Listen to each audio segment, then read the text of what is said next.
Yeah, they wanna know how to get like me. Dream so big that I cannot sleep. Put in that time and I put in that grind. I'm the best in the world, that's all I see. Never back down, I'm standing strong. They gonna talk, but they all been wrong. What they gonna say when I keep going up? What they gonna do when I don't fall off? Look at my skills, look at my flaws. Never been perfect, I'm not a god, but I'm a GOAT. I've been the greatest whenever I spoke. Looking around and they doing the most. Whatever I touch, I turn it to gold. Tell them there's levels to be in the game. They wanna compete, but they not coming close. No, I'ma keep going again and again. Whatever I want, I'ma get. They gon' be saying they know I'm a friend of a friend. Whenever I become the best, I don't be spending my time on the internet. I just be living it out in the flesh. I don't need nothing to motivate me. Winners are never gonna wait for success. Yeah. Look at my neck, shining.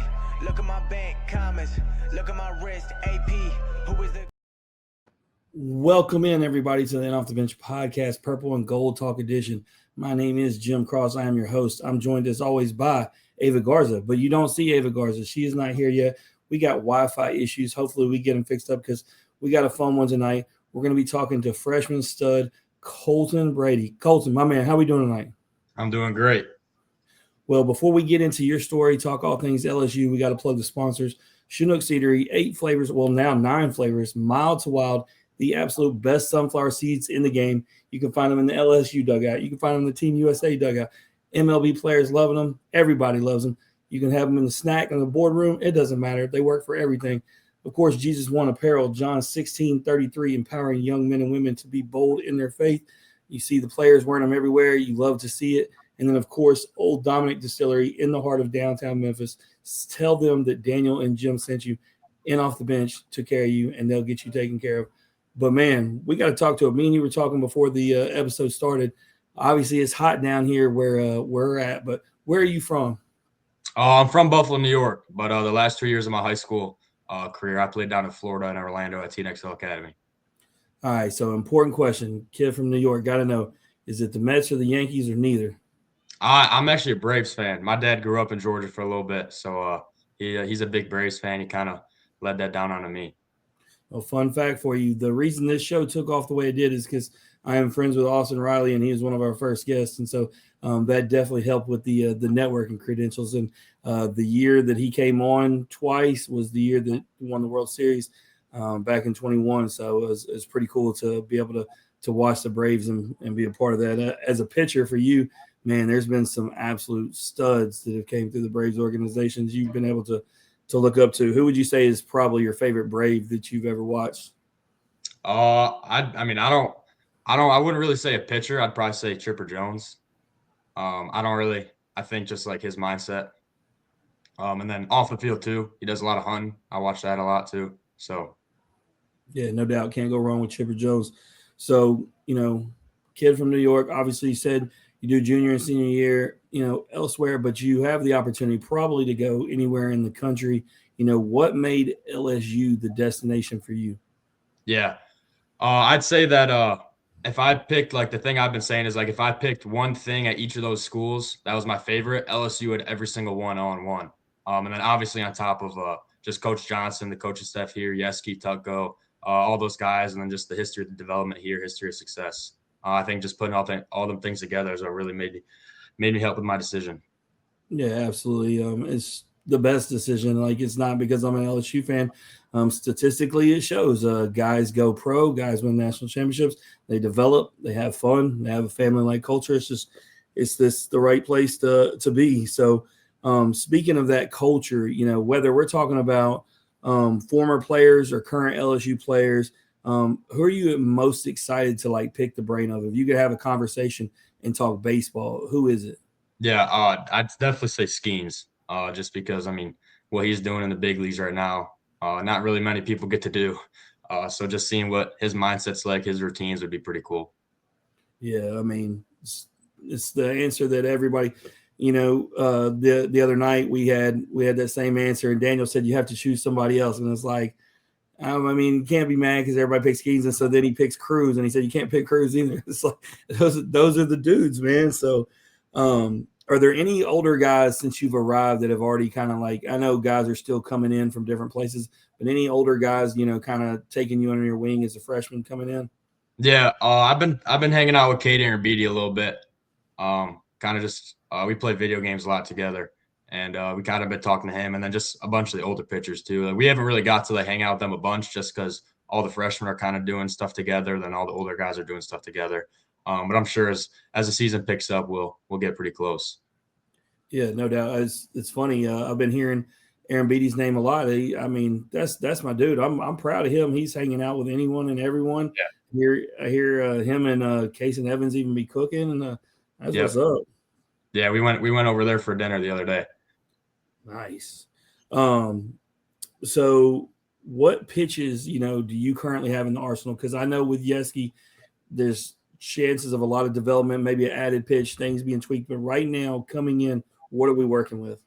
Yeah, so right now I throw a four seam, and then I throw a slider, which I think is my best pitch. And then earlier this year, going into the spring season, I added a curveball. And then over the past 2 years, I've been throwing a kick change a little bit.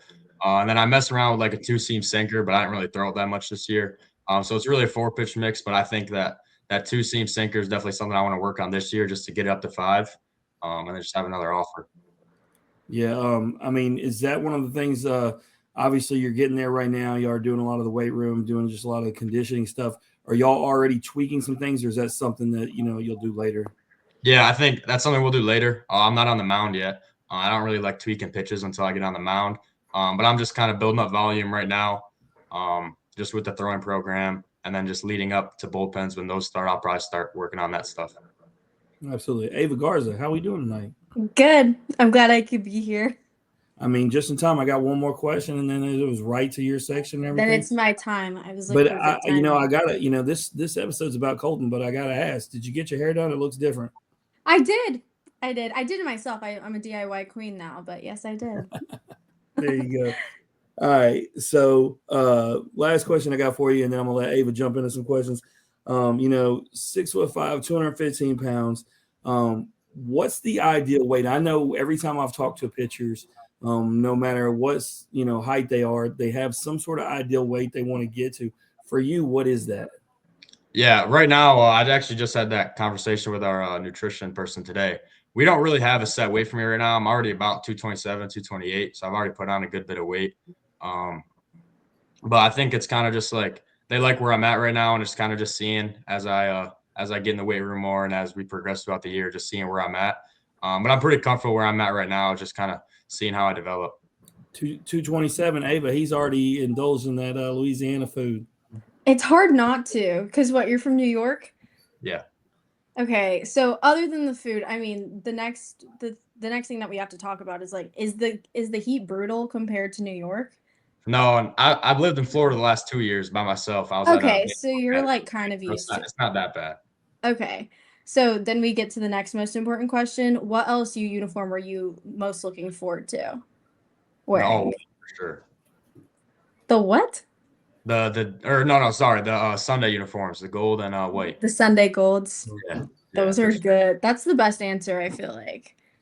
My favorite answer was back in 23 when people always said unanimously, everybody kept saying purple because that meant Skeens was pitching. And I was like, that because that was the only year it wasn't gold. The answer is always gold except for 23, and it was different then. Of course, Kate Anderson would have had that same luxury in 25. I mean, okay, we're about to talk walk-up songs, but before I ask you, like Jim and most of the people watching know that I had a really, really tough time with the LSU walk-up songs last year. So whenever I ask you, have you started thinking about your walk-up song yet? The answer is, what? You don't have any ideas? No, not yet. You have like none that you're like kind of like brainstorming or like that you like the vibe of? Nope. Jim, this is a curveball. What he seems like the kind of guy that what's going to happen is there's going to be a random song that's playing with him and the boys in the room, and somebody's going to be like, that should be your walk-up song, and he's just going to roll with it. I can see that happening. You seem pretty laid back. I could see it happening. So, Ava, since you missed your section, Ava always wants to know, what she must do if she goes to wherever you're from. So go ahead, Ava. What would you have us do, and what would you have us eat if we came to visit you? In Buffalo? Yes. Probably Niagara Falls. If you've ever been there, I don't know. Most people haven't, just because that's pretty much the thing to see if you're up there. And then probably wings. The wings of Buffalo are supposedly the best, and I think they are. I can't really eat wings anywhere else. So. That is interesting because, Ava, I don't know if you saw what the next question is, but we got to get into Yeah. wings. What a segue. The guys there, they love eating wings. They post them in their IG stories all the time. I'm a Blue Store chicken guy. They just opened up a new one, but there's 5 around Baton Rouge. Obviously, they're Empire Wings guys, but none of that matters. I don't care where you're going. I just need to know how you're eating them. Are we eating them, dry, wet? What sauce are we using? What's the go-to? Yeah, barbecue. I eat barbecue wings. That's really the only one I eat. If I get wings, that's what I'm getting. So. All right. And so if you had to choose one of these two things between wrestling a tiger or a bear to survive, which one would you choose? A bear, 100%. All right. If you could go to a concert or a sporting event, any concert, any sporting event, what are you choosing? I'd go to a Drake concert and then any sporting event. Probably Game 7 of the World Series if I could pick. Who's playing? Uh, Obviously the Braves, right? But yeah, I mean Braves and then whoever else. I don't really care. all right, Ava. So there's no this or that tonight. I kept it nice and simple, which is a few questions. Do you have anything that you want to ask before we get out of here? Let's talk football for a second. What's the football home game that you're most looking forward to going to? Is Texas here this year? Yeah, definitely Texas. I feel like that's a good Ava, I'm answer. still disappointed you're going to miss Texas A&M. Ava lives to hate Texas A&M, UT. and they're going to be here. Yeah, I'll be at the UT game, but not the Texas A&M game. But maybe it's me. Maybe I'm bad luck because the past 2 years we've lost to them that I've been there, and that's at Kyle Field and at Tiger Stadium. So maybe it's me. Maybe I'm the problem. So Colton, I put a clip out of her talking about how they do it. Texas A&M to the opposing pitchers. Anyway, she said she feels bad that what they do. I forgot what word you said, Ava, but just talking about how obnoxious their fan base was. Anyway, I said it's like constant rage bait, even from the stands. And so I say that to say, prepare yourself. If at any point you get to pitch at Texas A&M, they're gonna bring it. They do not hold anything back. He's mentally preparing internally. That'd be the last question I got for you. Do you have anywhere you're looking forward to playing around the country? Like obviously playing in front of the fans at Alex Box is the number one thing, but going around the country, is there any place that you've seen growing up that you want to be a part of and play at? I don't really think anything specifically. I mean, I think a lot of the stadiums in the SEC and even to the other schools, they're all pretty sweet. But I don't know. I don't really have a specific stadium that I want to pitch at. I just want to pitch in the biggest moments. He said Omaha. That's the stadium. That's the stadium. Actually, that would be my answer. Ava, if they go back this year, are you going back? If LSU goes, then I will go. Ava was there last time. I would go this year if LSU, Vandy, Ole Miss, or Florida goes. So I would go if any. I'll be there. We'll go with I'll be there because one of them is going to end up there, if not more. You didn't miss this season. You didn't miss nothing this past year, though. I will tell you, the teams that we wanted to be there weren't there, but the weather was perfect. Ava, when I tell you it was so jealous. Coleton, they caught me on the worst time ever. It was it felt like 105, and I was dripping sweat before I even walked into the stadium.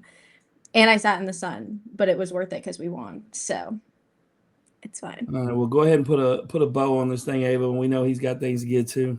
Well, is there anything that you want to plug or promote? No, I don't think so.